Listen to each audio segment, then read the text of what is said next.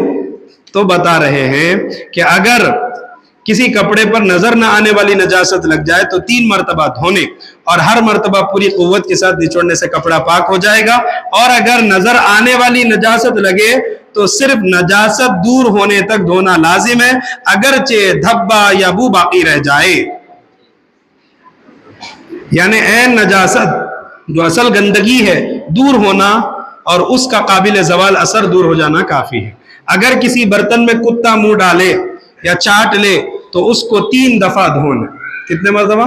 3 دفعہ دھونے, اور ہر دفعہ خشک کرنے سے پاک ہو جائے گا. لیکن 7 مرتبہ دھونا بہتر ہے, اور ایک بار اسی 7 بار میں مٹی سے دھونا چاہیے. اب یہ مٹی کے برتنوں کی بات ہے. یہ اب اپنے کن تو اسٹیل کے, کانچ کے, پلاسٹک کے, فائبر کے آگے, اس کو 3 مرتبہ بھی دھو لیے تو کافی ہو جاتا. 7 مرتبہ دھونا کوئی ضروری نہیں ہے. وہ مٹی کا برتن ہے, کیونکہ مٹی کیا کرتی, نجاست جو ہے جذب کر لیتی. اب یہاں پہ نجاست جذب نہیں ہوتی, الٹا انہیں اندر سے نکال کے پھینکتی باہر, تو اسی لیے اس کو صاف دھو لیتے رکھنا.